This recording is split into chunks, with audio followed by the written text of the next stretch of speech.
Hello students. तो अब हमने जो टॉपिक करना है that is one of the most important topic. सिर्फ बोर्ड पॉइंट ऑफ व्यू से नहीं, ये कंपटीशन पॉइंट ऑफ व्यू से भी बड़ा इंपॉर्टेंट है स्टूडेंट। ये हर तरह के पॉइंट ऑफ व्यू से बड़ा इंपॉर्टेंट है। तो स्टूडेंट इसको समझना बड़ा ज़रूरी है। कैपेसिटर जो है आपने डे टू डे लाइफ में बड़ा सुना होता है। जैसे ऐसे कह सकते हैं कि जैसे आपके घरों में जो फ़ैन होते हैं, फ़ैन उनमें भी ये लगा होता है स्टूडेंट डिवाइस, ठीक है, जिसको अगर देसी लैंग्वेज में बात करें तो कंडेंसर कहते हैं। तो बेसिकली इसका फंक्शन होता क्या है, कैपेसिटर का फंक्शन क्या होता है? तो कैपेसिटर स्टूडेंट सबसे पहले इसको देखिए, देखिए कैसे it is a device which is use to store electrical energy student. मतलब कि ये एक एनर्जी स्टोरेज हाउस है। स्टोर हाउस ऑफ एनर्जी भी कह देते हैं स्टूडेंट इसको, स्टोर हाउस ऑफ एनर्जी, ठीक है। इसको स्टोर हाउस ऑफ एनर्जी कहते हैं student, store house of energy.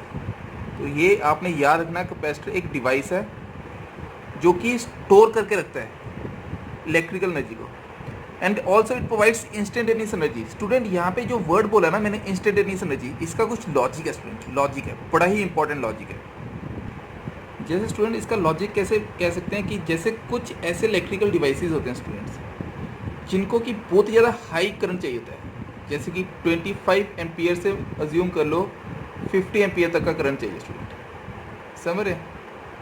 Some electrical devices requires very high current, ठीक है, इतने तक का करंट चाहिए टू स्टार्ट देम,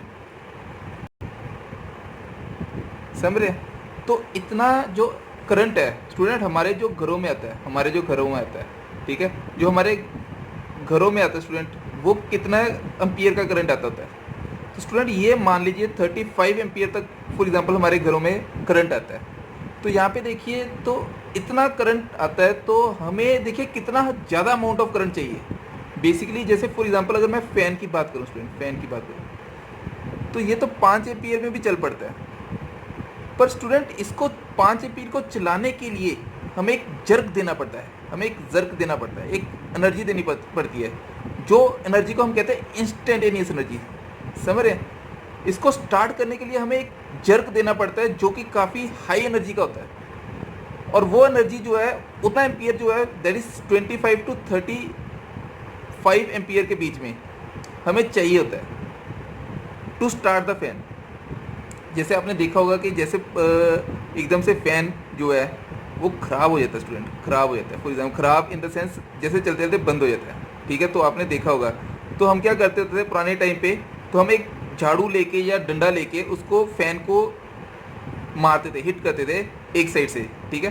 तो वो फ़ैन ना ऑटोमेटिक चलना शुरू हो जाता है स्टूडेंट। तो ये पुराने बुजुर्ग ऐसे करते होते हैं स्टूडेंट। तो वो क्यों करते होते हैं? तो उनको पता होता है, ये कंसेप्ट पता है कि उनको एक झटका चाहिए, एनर्जी चाहिए। उनको एक बार एनर्जी मिल जाती है, जैसे ही वो उनको एनर्जी मिलती है वो घूमना शुरू हो जाते हैं। तो वो एनर्जी प्रोवाइड कौन करवाता है? वो एक डिवाइस है जिसको हम कंडेंसर कहते हैं, इन टर्म्स ऑफ देसी लैंग्वेज कंडेंसर, ठीक है। ये पक्कों में लगा होता है जैसे। स्टूडेंट इसकी और भी एग्जांपल्स आप समझ सकते हैं। जैसे कि आपने देखा होगा, जैसे कैमरा होता है स्टूडेंट, कैमरा, इसमें फ्लैश लाइट चाहिए होती है, फ्लैश लाइट हमें। आपने देखा होगा पहले टाइम पे तो एक टाइम पहले फ्लैश जैसे बजती थी, उसको बजने के बाद फिर कुछ सेकंड लगते थे, माइक्रो सेकंड, तो उसके बाद फिर वो फ्लैश चलती थी, मतलब कि ऐसे टाइम लेता था, ठीक है। फ्लैश जो है आजकल तो साथ के साथ ही होता है, मतलब कि काफ़ी फास्ट प्रोसेस है। पर स्टूडेंट कैमरा जो था ना, कैमरा जो है उसमें भी जो फ्लैश लाइट है, ठीक है। अब देखिए उसमें 5 वोल्ट का सेल जो लगा होता है, उसमें इतनी वो नहीं होती, एनर्जी नहीं होती कि 5 वोल्ट, इतनी ज़्यादा एनर्जी नहीं है कि वो इतनी बड़ी फ्लैश को चला सके। तो इतनी बड़ी फ्लैश को चलाने के लिए भी हम एक डिवाइस यूज़ करते हैं कैमरा के अंदर, जिसको कि हम कहते हैं कैपेसिटर, मतलब एक इंस्टेंटेनियस एनर्जी प्रोवाइड करवाते हैं। तो कैपेसिटर बेसिकली ये एनर्जी को स्टोर करके रखता है, it is a store house of energy, समझ रहे हैं? तो ये एक एनर्जी को स्टोर करके रखता है, जब इसकी ज़रूरत पड़ती है वो उसी टाइम पे इस एनर्जी को प्रोवाइड करवा देता है, समझ रहे ना स्टूडेंट? और स्टूडेंट इसको अगर और ज़्यादा अच्छे से लिखना हो तो कैसे लिख सकते हैं? ये जो स्टोरिंग इलेक्ट्रिकल एनर्जी ना, मतलब कि ऐसे भी लिख सकते हैं, it is an arrangement for storing large amount of electrical charge in a small space, समझ रहे? Storing large amount of electrical charge in a small space. तो ये भी, इसको भी लिख सकते हैं इस फॉर्म में। स्टूडेंट अब थोड़ा सा आपको ब्रीफ में समझ तो आना शुरू हो गया। तो कैपेसिटर बेसिकली हम क्या कहते हैं, it consist of 2 conductors of any size, किसी भी साइज़ का हो सकता है, शेप का हो सकता है और इंसुलेटिंग मीडियम का हो सकता है। ठीक है, तो इसको हम मतलब कि अगर पिक्चरल रिप्रेजेंटेशन करनी हो तो हम इसको ऐसे डिफाइन करते हैं student, capacitor symbol 2 parallel plates, समझ रहे हैं, this is called parallel plate capacitor. और ये जो पैरेलल प्लेट कैपेसिटर होता है इसको हम कहते हैं फिक्स्ड है। ये जो शेप है इसकी फिक्स्ड है। और भी इसकी शेप्स होती हैं, जैसे कि ये देखिए स्टूडेंट, अगर मैं इसको ऐसे बना दूँ तो ये जो बनेगा इसको हम कहेंगे वेरिएबल है, समझ रहे ना student, this is called the variable. Student ये जो है this are the symbols of capacitor. अब स्टूडेंट यहाँ पे देखिए कुछ पॉइंट्स कैपेसिटर के, जैसे isolated single conductor can be used as a capacitor, मतलब कि हम सिंगल कंडक्टर को कैपेसिटर की फॉर्म में यूज़ कर सकते हैं। फॉर एग्जांपल हमारे पास ऐसे एक कोई भी शेप, ये रेगुलर शेप का कोई भी शेप हो सकती है स्टूडेंट, ये कंडक्टिंग बॉडी है, क्या ये हम कंडक्टर बना सकते हैं? तो आंसर है हाँ, हम बना सकते हैं, पर कंडीशन क्या होगी कि ये जो कंडक्टर होगा ना, कि इसका जो दूसरा एंड होना चाहिए, दूसरा एंड जो चार्ज पड़ा हो वो इन्फिनिट पे होता है,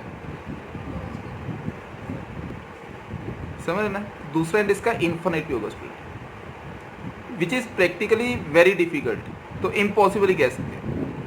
तो इसका मतलब हमें कैपेसिटर बनाने के लिए एटलीस्ट 2 कंडक्टर तो चाहिए, तो हमने ये 2 कंडक्टर ले लिए स्टूडेंट, समझ गए।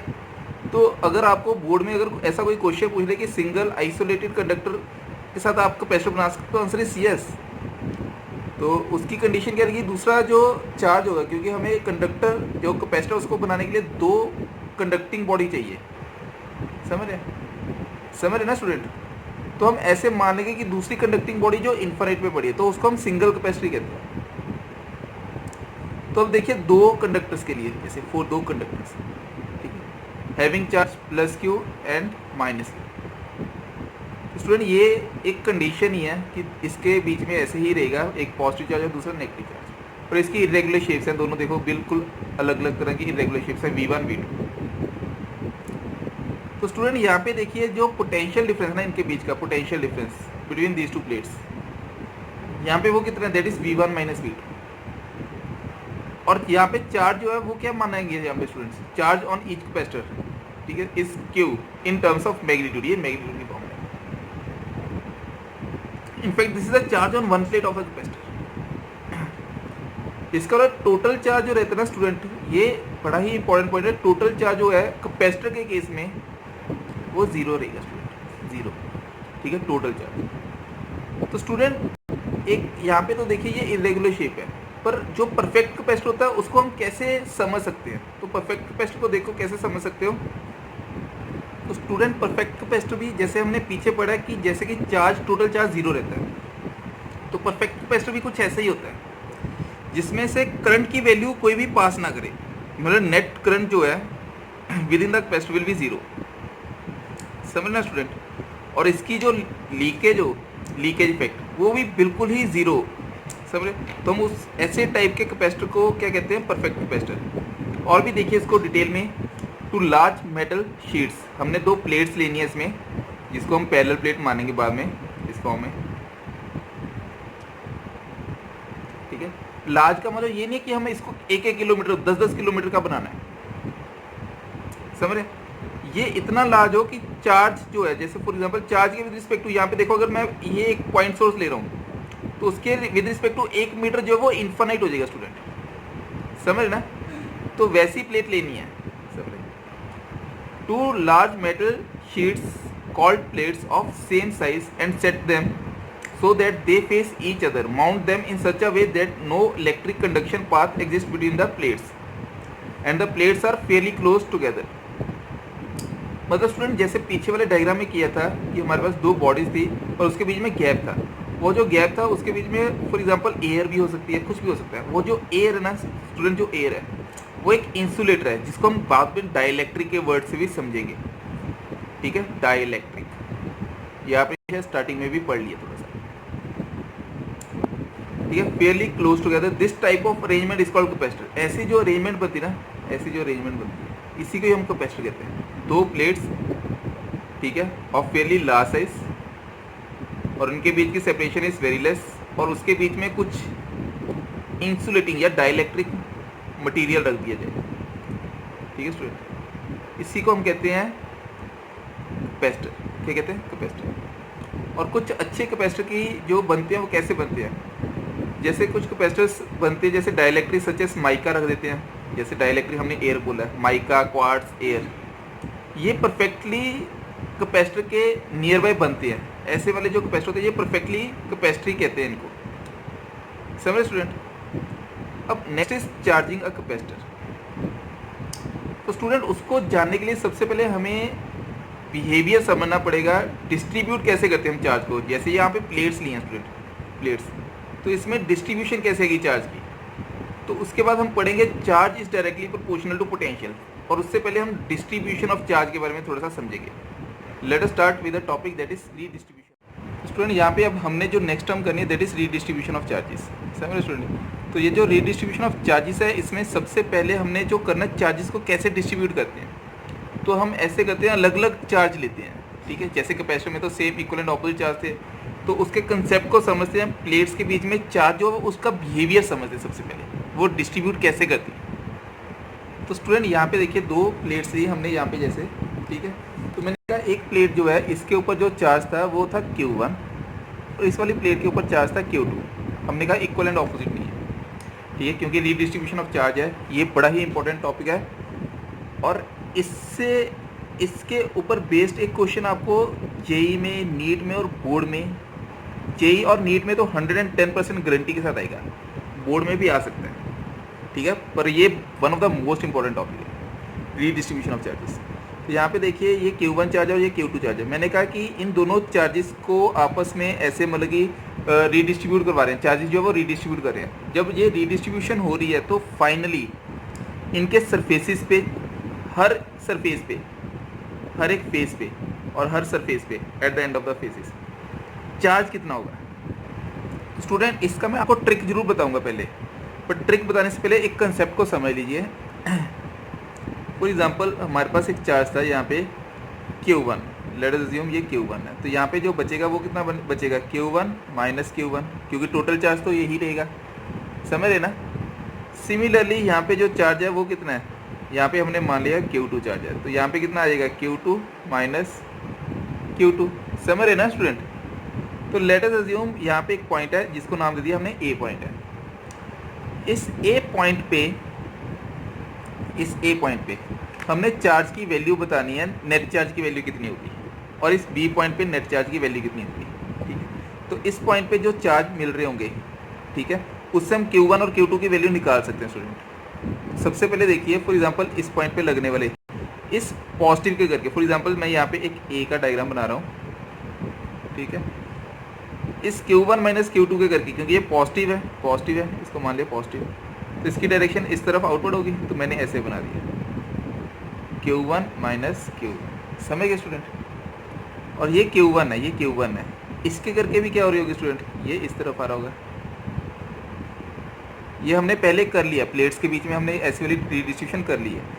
ये Q1 इसके यहाँ पे ऐसे लगा रहे हो, और ये वाला जो चार्ज होगा Q2 ये A प्लेट पे कैसे लगा रहा होगा, क्योंकि ये भी पॉजिटिव है तो ये भी इस डायरेक्शन में लगा रहा होगा Q2। सिमिलरली ये भी पॉजिटिव है स्टूडेंट, ये भी पॉजिटिव क्वांटिटी है, ठीक है, तो ये भी इस तरफ ही लगा रहा होगा स्टूडेंट। तो इसको लिख दिया Q2 माइनस Q2। तो इसका मतलब यहाँ पे हमें ये तो मिल गई सारी की सारी वैल्यूज़ Q2 माइनस Q2, तो इन सब वैल्यूज़ की डायरेक्शन एक साइड है और इसकी डायरेक्शन एक साइड है। तो इसका मतलब इसको हम ऐसे लिख सकते हैं Q1 plus this term Q2 plus Q2 minus Q2 is equal to Q1 minus small q1, समझ रहे स्टूडेंट। अब यहाँ पे देखिए ये Q1 और ये Q1, ये कितना हो जाएगा टोटल 2Q1, ये Q2 और ये Q2 ये आपस में कट गए, तो ये उस साइड गया is equal to Q1 minus Q2। तो इसका मतलब Q1 की वैल्यू कितनी आएगी, Q1 की वैल्यू होगी Q1 minus Q2 divide by 2। समझे स्टूडेंट। अब सिमिलरली अगर हमने इस पॉइंट पे भी निकालना हो ना स्टूडेंट, इस पॉइंट पे निकालना हो, तो Q2 की वैल्यू जो आएगी that is equal to minus of Q1 minus Q2 divide by 2। समझ रहे ना। ये जैसे Q1 की वैल्यू आई है, सिमिलरली Q2 की वैल्यू भी इसी फॉर्म में ही आएगी। समझ रहे स्टूडेंट। अब ये वाली वैल्यूज हम यहाँ पे अगर पुट करेंगे, यहाँ पे पुट करेंगे तो हमारे पास क्या आएगा, अब Q1 माइनस Q1 है। अब ये देखो कैपिटल Q1 में से माइनस मैंने किया ये Q1, तो ये Q1 की वैल्यू कितनी है, Q1 minus Q2 divide by 2। तो इसको जब हम सॉल्व करेंगे तो हमें आता हुआ लगेगा 2Q1 माइनस Q1, तो यहाँ पे Q1 तो माइनस माइनस प्लस, तो Q2 डिवाइड बाई 2 ये वाली वैल्यू आ गई। और यहाँ पे अगर हम करेंगे तो ये बन जाएगा Q2 माइनस Q2। Q2 की वैल्यू क्या है, माइनस में है, तो ये प्लस लिख देंगे यहाँ पे Q1 minus Q2 divide by 2। तो ये भी हमें क्या आता हुआ लगेगा, Q1 plus Q2 divide by 2। तो स्टूडेंट बस हमें इतना ही चाहिए था। अब हम कंक्लूजन की तरफ बढ़ रही हैं। अब कंक्लूजन पॉइंट ही इसका शॉर्ट ट्रिक है student. Now the conclusion points are, student यहाँ पे देखिए पहला पॉइंट, ये कंक्लूजन पॉइंट है, these are the conclusion point. तो सबसे पहला कंक्लूजन क्या कह रहा है कि जो फेसिंग सरफेस होगा ना, सिस्टम ऑफ पैरेलल प्लेट, जो फेसिंग सरफेस होगा it always carries equal and opposite charge. समझ ना। और ये इक्विलिब्रियम ही रहेगा। तो हमारे पास यही तो आया Q1 और Q2 की वैल्यू क्या आई है, that is equal and opposite. तो this is the first conclusion point. तो सेकंड कंक्लूजन पॉइंट क्या है, in a system of parallel plates the outermost surface of the system always carries half the total charge present in the system. और outermost में देखिए जितना charge हमारे पास दोनों का था प्लेट का, तो उसका हाफ आ रहा दोनों का, arithmetic sum divide by 2, arithmetic sum divide by 2। तो अब आपने ये दो पॉइंट्स ही ऐसे रटने हैं। आपने सबसे पहला पॉइंट क्या रटना है, आपने इस फॉर्म में रटना है कि दोनों का ऑपोजिट चार्ज हो, और दूसरा पॉइंट क्या रटना है कि दोनों का अरिथमेटिक सम हो ऑपोजिट एंडिंग फेस का। फॉर एग्जांपल स्टूडेंट, अब देखिए मैं अगर ऐसे क्वेश्चन दे दूँ आपको, अब देखो टिपिकल क्वेश्चन आप माइक्रो सेकेंड्स में निकालोगे। फॉर एग्जांपल इसके चार्ज की वैल्यू थी +4 और इसके चार्ज की वैल्यू है -6। समझे स्टूडेंट, -6, ठीक है। ये कूलम, माइक्रो कूलम, और ये भी माइक्रो कूलम। समझे। तो स्टूडेंट क्वेश्चन ये कि ये दोनों अगर इस फॉर्म में रखे हुए हैं तो इनका रीडिस्ट्रीब्यूशन के बाद फाइनल चार्ज की वैल्यू कितनी होगी। तो सबसे पहली कंडीशन क्या है कि ये जो फेस थे, ये जो दोनों फेस हैं, ये दे carry equal and opposite charge, और ऑपोजिट वाले कैसा चार्ज कैरी कर रहे हैं, अरिथमेटिक सम। तो इन दोनों को ऐड किया, डिवाइड बाई 2 किया, तो इनको ऐड करके डिवाइड बाई 2 करेंगे तो स्टूडेंट -6 + 4 डिवाइड बाई 2, तो कितना आ जाएगा स्टूडेंट, -1। समझ रहे। और यहाँ पे भी कितना आएगा, -1। समझ रहे ना। 6 और -6 + 4 मतलब -2 डिवाइड बाई 2। अब देखिए स्टूडेंट अगर ये -1 है तो ये वाली वैल्यू कितनी आएगी स्टूडेंट, ये वाली वैल्यू कितनी आनी चाहिए यहाँ पे, तो +4 -1, तो ये इसका मतलब +5 आएगा स्टूडेंट। सो दैट इसकी वैल्यू जो है वो -4 ही रहे स्टूडेंट। समझ रहे हो ना। तो टोटल तो +4 ही रहेगी। सिमिलरली अगर ये -1 है और ये -6 है, तो -6 में से करेंगे तो यहाँ पे कितना आ जाएगा। तो स्टूडेंट देखिए वही कंसेप्ट बन रहा है स्टूडेंट, +5 -5 सॉरी +5 -5 -1 -1। अब देखिए अपने आप ही वैल्यूज हम अज्यूम करते हैं, और ये वाले क्वेश्चन सेम AIEEE पहले में आते थे, ठीक है। एम्स, JEE, नीट, ये टफ लेवल का है। ये देखो हमने 2 की जगह 4 प्लेट्स कर दी। For example let us assume charge रख देते हैं 2, 4, 6 और 8। चलो ठीक है, इस फॉर्म में अच्छे लगते हैं, ठीक है, सीक्वेंस में रखे हैं, तो सारे के सारे पॉजिटिव ही हैं। Let us assume. तो अब देखिए सबसे पहले इनके सारे फेसिस पे इनकी वैल्यूज़ कितनी होगी स्टूडेंट। तो देखने में ये क्वेश्चन थोड़ा सा आपको टफ जरूर लग रहा होगा, पर देखिए बड़ा ही इजी क्वेश्चन है स्टूडेंट। अब देखिए 8 और 2 10, 6 और 4 10, तो 10 और 10 टोटल 20 हो गया। तो 20 हो गया तो इसका मतलब बार वाले फेस पे कितनी आएगी इसकी वैल्यू, 20 डिवाइड बाई 2, और यहाँ पे भी 20 डिवाइड बाई 2, मतलब मैं डायरेक्टली 10 लिख देता हूँ। समझ रहे ना। तो दोनों की वैल्यू 10 आ गई। अगर इसकी वैल्यू 10 है और ये 2 है तो इस पर कितनी वैल्यू आनी चाहिए, तो इस पर आनी चाहिए -8। समझ रहे ना। 10 2 -8। अब ये दोनों फेसिस की वैल्यू, अगर ये -8 है तो यहाँ पे कितना आना चाहिए, +8। समझ रहे ना स्टूडेंट, ऑपोजिट वैल्यू आनी चाहिए दोनों के चार्ज की। अब दूसरा देखिए, अगर ये +8 और ये 4 है तो यहाँ पे कितनी वैल्यू आनी चाहिए, तो इसका मतलब यहाँ पे आनी चाहिए 4, समझ रहे ना, तभी ये बनेगा -4, सॉरी, तभी ये वैल्यू बनेगी ना स्टूडेंट, +8 है और -4, तभी ये 4 बनेगा। अब ये -4 है तो यहाँ पे क्या आ जाएगा +4, अगर ये +4 है और ये 6 है तो यहाँ पे इसका मतलब कितनी आएगी +2, समझ ना स्टूडेंट, 6 और 2, समझ गए ना। और उसके बाद देखिए, अगर ये +2 है, अगर ये +2 है, यहाँ पे भी कितनी आएगी -2, और -2 + 10 तो ऑटोमेटिकली ये कितनी हो जाएगी 8। तो स्टूडेंट यहाँ पे एक कंसेप्ट तो आपको समझ आ ही गया होगा अब थोड़ा सा, ठीक है, ये कैसे रीडिस्ट्रीब्यूशन हम करते हैं। और देखो काफ़ी इंटरेस्टिंग कंसेप्ट भी है यहाँ पे, देखो 2 इक्वल चार्जेस का भी हमें मिल रहा है इस पॉइंट पे। तो स्टूडेंट घबराना नहीं है आपको, तो इस फॉर्म में क्वेश्चन आएंगे, बिल्कुल इसी फॉर्मेट के क्वेश्चन आएंगे जो कि टफ लेवल के कहते हैं, पर आप इस कंसेप्ट को याद रखना है। सबसे पहले एंडिंग वाले जो होंगे, एंडिंग वाले को आपने अरिथमेटिक मीन कर देना है, समझ गए ना, arithmetic mean. Arithmetic mean sum of all the terms divide by 2, ठीक है, डिवाइड बाय 2 अरिथमेटिक मीन है, इसको हम लिखेंगे sum of all the terms divide by 2, ज़्यादा अप्रोप्रिएट। अरिथमेटिक मीन में तो 2 के लिए था वो, sum of all the terms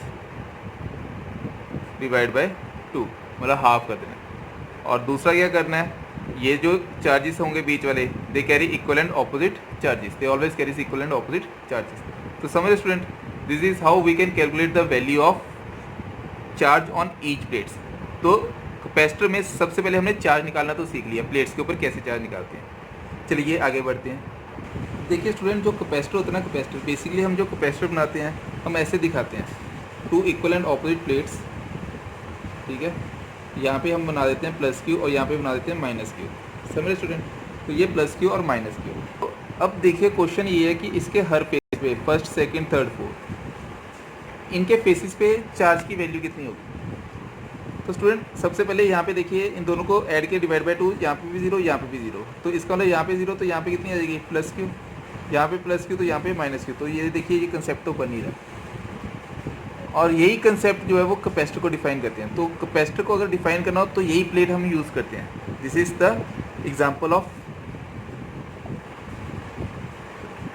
capacitor in parallel plates, समझ रहे स्टूडेंट।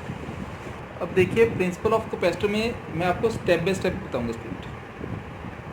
तो सबसे पहले मैंने ना एक प्लेट ली स्टूडेंट, जिसको कि मैंने एक पॉजिटिव पोटेंशियल की बैटरी के साथ कनेक्ट किया था। तो मैंने इसको, इस प्लेट को पूरी तरह पॉजिटिव बना दिया, समझ रहे हैं, यहाँ पे बिल्कुल ही पॉजिटिव प्लेट होगी।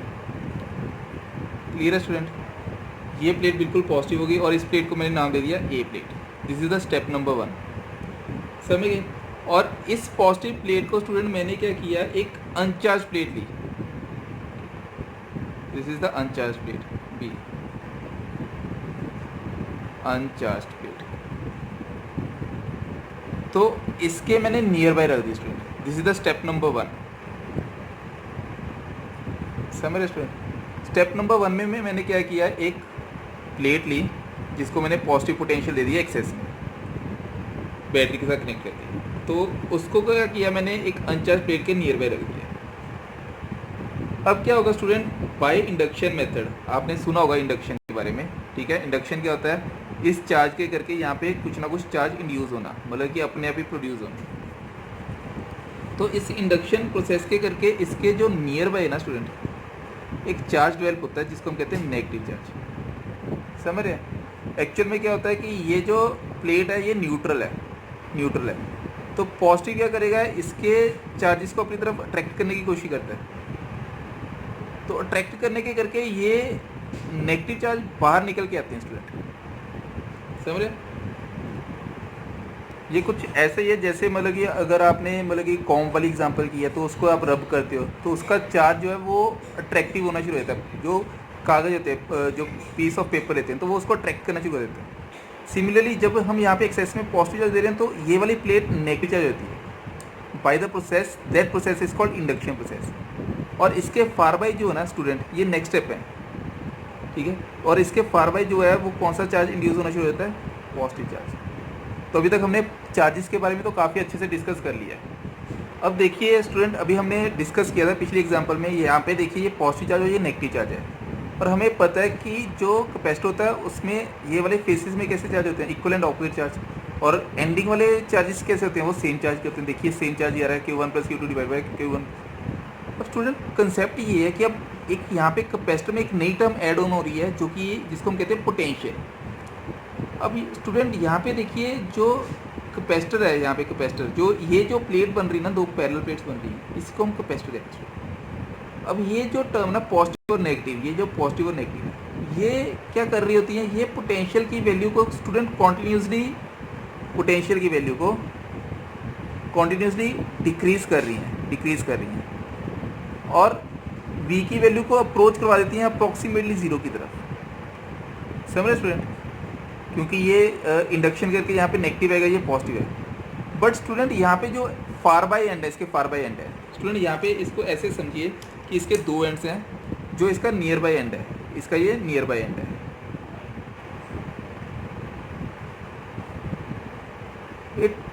इनका पोटेंशियल कैसा हो रहा है, जीरो हो रहा है। बट जो फार बाय एंड है, इसके फार बाय एंड वाले पॉइंट्स हैं, मतलब ये वाला है, these are the far by end points. जो फार बाय एंड के पॉइंट्स हैं, ये क्या कर रहा होता है, ये पोटेंशियल की वैल्यू को इंक्रीज कर रहा है, क्योंकि फार बाय एंड में पॉजिटिव पॉजिटिव पॉजिटिव पॉजिटिव इकट्ठे हो रहे हैं। समझ रहे ना। तो इसका मतलब कि अब देखो ये जो कैपेसिटर होते हैं ना, कैपेसिटर, अभी आप पढ़ोगे इसकी प्रॉपर्टी, ये जो कैपेसिटर होते हैं जिनकी पोटेंशियल की वैल्यू ऐसे बढ़नी शुरू हो जाए, तो वो इतना अच्छी तरह काम नहीं करते स्टूडेंट। हमें वैसा कैपेसिटर चाहिए जिसकी पोटेंशियल की वैल्यू बहुत ज़्यादा कम हो। तो स्टूडेंट यहाँ पे हम एक कंसेप्ट को इंट्रोड्यूस कर रहा हूँ मैं यहाँ पे आपको, ठीक है, that is charge is directly proportional to potential, Q is directly proportional to V, ठीक है।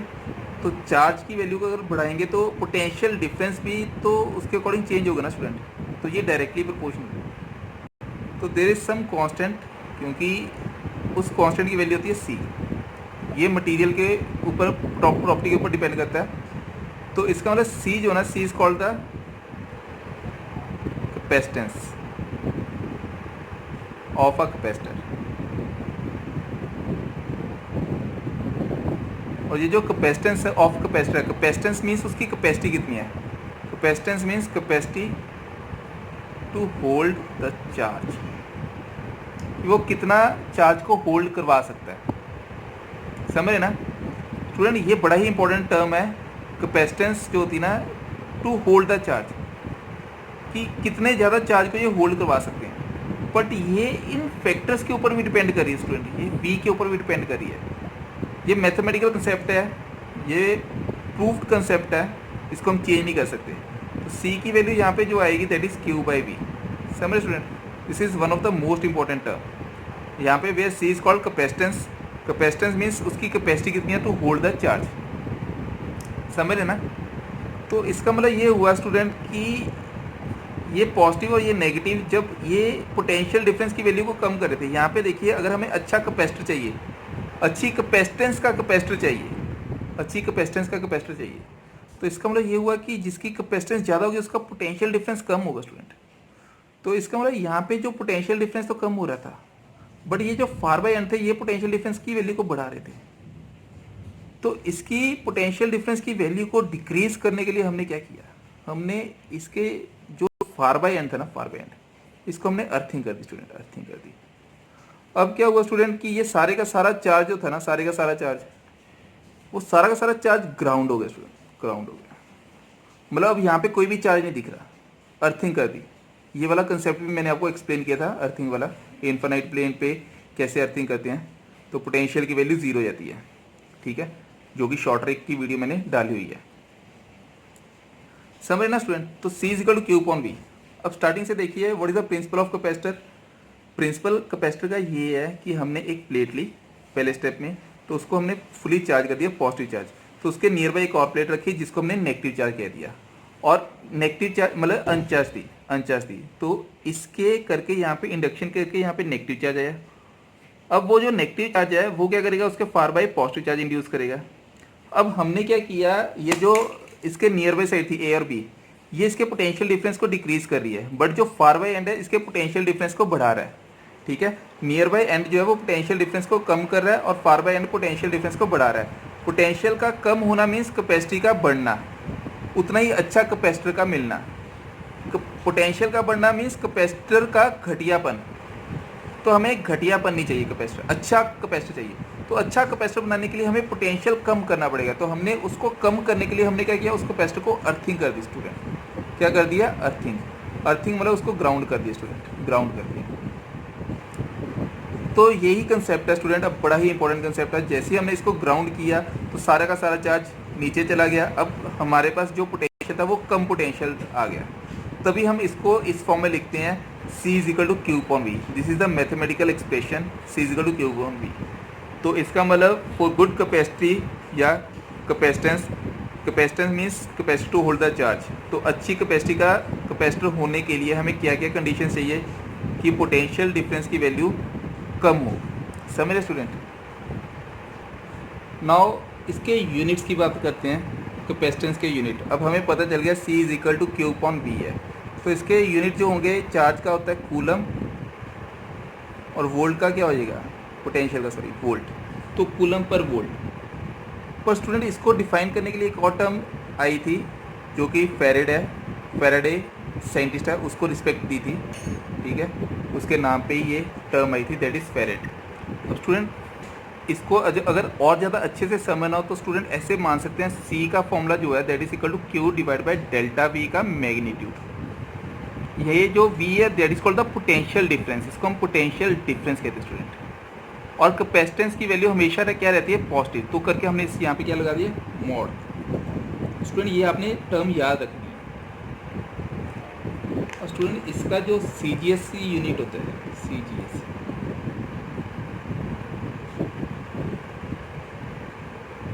इसका जो CGS यूनिट होता है उसको हम कहते हैं स्टैट फेरेड। समझ student, stat फेरेड,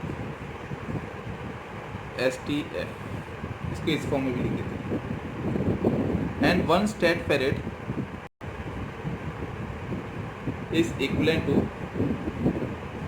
one stat coulomb per unit one stat.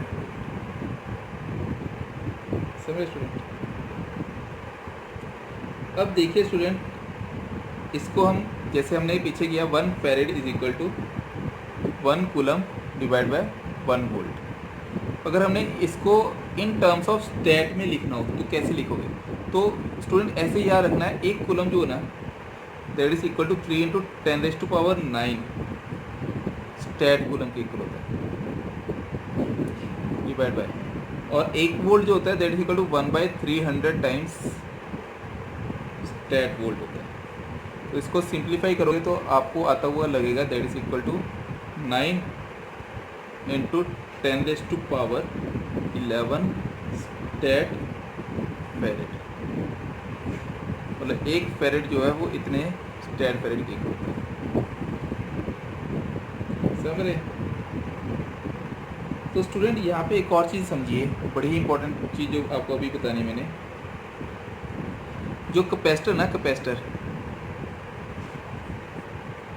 जितने भी आप इसके मतलब कि गैजेट्स देखोगे वो सारे के सारे माइक्रो फेरेड में लिए जाते हैं, माइक्रो फेरेड। और माइक्रो फेरेड कितना होता है, 10⁻⁻6 फेरेड। तो ऐसा क्यों है कि हम इतना छोटा यूनिट ले रहे हैं। अब देखिए मैंने जो वर्ड बोला ना, इतना छोटा यूनिट, एक्चुअल में इसी को ही समझना बड़ा ज़रूरी है। तो ऐसे समझ सकते हैं, हाउ बिग द फेरेड इज।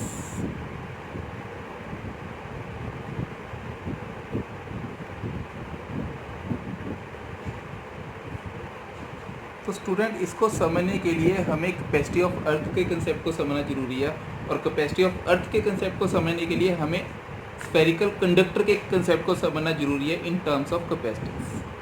तो व्हाट इज़ द कैपेसिटेंस, मतलब कितनी कैपेसिटेंस होगी अर्थ के या स्फेरिकल कंडक्टर को होल्ड करने के लिए। Capacitance of an isolated spherical capacitor. तो स्टूडेंट यहाँ पे देखिए कैपेसिटेंस जो है वो कितनी होनी चाहिए। तो स्टूडेंट यहाँ पे देखिए फॉर एग्जांपल हमारे पास एक इस फॉर्म में स्फीयर लिया जिसका रेडियस की हमारे पास आर है, ठीक है, और यहाँ पे हमारे पास पोटेंशियल है इसके सरफेस पे इस फॉर्म में, समझ स्टूडेंट। और मैंने कहा कि यहाँ पे जो चार्ज है ये वो क्यू है और पोटेंशियल वी है। तो अब स्टूडेंट हमें पता है वी का जो फॉर्मूला होता है पोटेंशियल का formula that is equal to K Q by R, K Q by R, समझ रहे हैं, वेयर के इज 1/4πε और सी की वैल्यू क्या होती है, तो सी की वैल्यू होती है that is Q upon V. तो इसका मतलब क्यू डिवाइड बाई वी की value that is K Q by R. ये आर ऊपर चला गया और क्यू क्यू कट गया और के की वैल्यू क्या होती है 1/4πε। तो इसका मतलब ये हुआ कि सी की वैल्यू क्या बन जाएगी, C is equal to 4πε0 R. समझ रहे हैं, क्लियर हो रही है term, C is equal to 4πε0 R. अब स्टूडेंट यहाँ पे देखिए बड़ा ही इंपॉर्टेंट कंसेप्ट, मैंने सबसे पहले बोला how big the farad is, ये हाईलाइट कर देना इस टॉपिक को क्योंकि ये बड़ी ही इंपॉर्टेंट टर्म अभी बताने लगा हूँ आपको कि हमारी अर्थ की कैपेसिटी कितनी है to hold the charge, capacity of अर्थ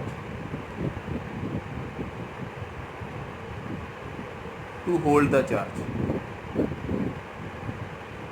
मतलब कैपेसिटेंस की वैल्यू मीन्स टू से हमने सी की वैल्यू निकालनी है।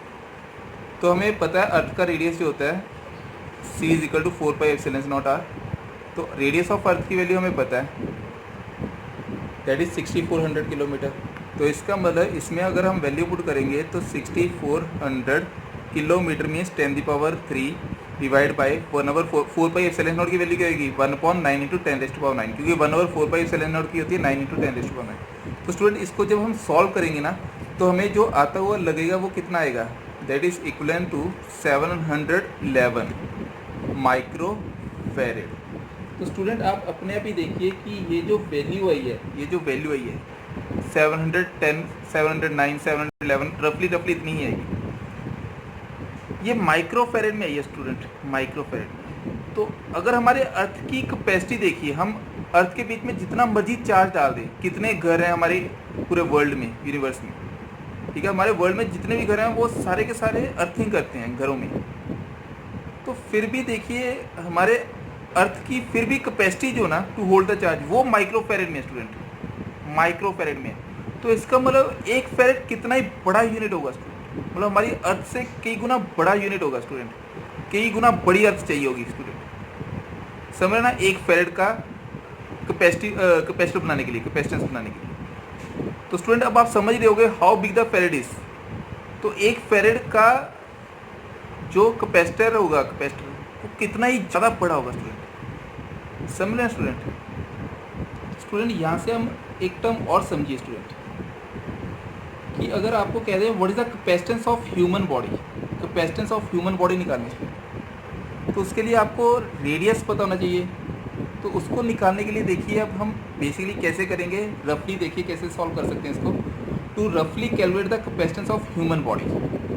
तो स्टूडेंट यहाँ पे देखिए सबसे पहले कंसीडर कर लेते हैं, let us consider it to be a sphere of radius R, ठीक है, कोई भी स्फीयर लिए जिसका रेडियस आर है, ठीक है, ह्यूमन बॉडी को ही मान लेते हैं, ठीक है। अज्यूम कर रहे हैं ऐसे, if the average mass, for example average mass मान लिया हमने कैपिटल एम, ठीक है, ऑफ द ह्यूमन बॉडी, ये मान लेते हैं रफली that is approximately equal to 60 kg, okay, ये एवरेज मान लेते हैं हम, ठीक है। तो हम यहाँ से मीन डेंसिटी निकाल सकते हैं स्टूडेंट, मीन डेंसिटी रो। तो हम यहाँ से मीन डेंसिटी निकाल सकते हैं ह्यूमन बॉडी की। और वैसे भी हमें पता है कि अगर नहीं भी निकालनी तो हम वैसे भी हमें पता है मीन डेंसिटी जो ह्यूमन बीइंग की होती है, ठीक है, ह्यूमन बॉडी की होती है, it is approximately same as that of water, ठीक है, वाटर की डेंसिटी। अब हमें वाटर की डेंसिटी पता है 1 ग्राम पर सेंटीमीटर क्यूब, समझ रहे ना, और हमें ये भी पता है m जो होता है that is equal to 4.3 pi R cube rho इसके इक्वल होता है। समझ रहे हैं स्टूडेंट? तो अगर ये वाली टर्म है तो इसका मतलब ये हुआ 60 kg, मतलब 60 into 10⁻³ gram is equal to 4.3 pi R cube into 1। तो स्टूडेंट यहाँ पे रफली मैं आपको बता सकता हूँ कि आर की वैल्यू सॉल्व करने के बाद क्या आएगी। तो ये जो बनेगी दैट इज अप्रॉक्सीमेटली 25 सेंटीमीटर। समझे स्टूडेंट? तो अब यहाँ पे देखिए ये जो 25 सेंटीमीटर आई है रेडियस, अब ये क्या शो कर रहा है 25 सेंटीमीटर। अब स्टूडेंट यहाँ पे देखिए मैथमेटिकली तो हमें ये 25 सेंटीमीटर निकाल दिया, तो कैपेसिटेंस भी जो स्टूडेंट ये बॉडी की होगी, कैपेसिटेंस ऑफ ह्यूमन बॉडी, ये कितनी होगी दैट इज 25 स्टैट फेरेड। समझे? 25 स्टैट फेरेड। स्टूडेंट ये कैसे हम कह सकते हैं 25 स्टैट फेरेड, क्योंकि ऐसे माना जाता है, इसको ऐसे समझना as sphere of 1 centimetre. Sphere जो 1 सेंटीमीटर होता है उसकी कैपेसिटेंस जो होती है ना 1 स्टैट फेरेड होती है स्टूडेंट। तो इसका मतलब 25 सेंटीमीटर के लिए 25 स्टैट फेरेड है। अगर हम एक्यूरेट मेजरमेंट करें ना स्टूडेंट, बिल्कुल एक्यूरेट मेजरमेंट करें, तो हमारे पास अप्रॉक्सीमेटली 30 या 33.33 पिको फेरेड, 33.33 पिको फेरेड के अप्रॉक्सीमेटली आता है स्टूडेंट, या 30 स्टैट फेरेड। अगर हम बात करें ह्यूमन बॉडी की एवरेज की तो इतनी ही रहती है। तो स्टूडेंट याद रखना है जो कैपेसिटी ह्यूमन बॉडी की होती है वो कितनी होती है दैट इज 25 स्टैट फेरेड। ये बड़ा ही प्यारा सा क्वेश्चन है। अब नेक्स्ट है डायमेंशंस निकालना। अब आप डायमेंशंस निकालना तो जान चुके होंगे, डायमेंशंस निकालना C is equal to Q by V. तो हमें चार्ज के पता है दैट इज इक्वल टू 80, और पोटेंशियल के भी हमें निकाले हुए हैं दैट इज ml2T-3A-1। तो स्टूडेंट इसको सॉल्व करोगे तो हमारे पास कैपेसिटेंस के जो डायमेंशंस बनेंगे that is m-1 L-2 T4A2। These are the dimensions. Thank you so much student.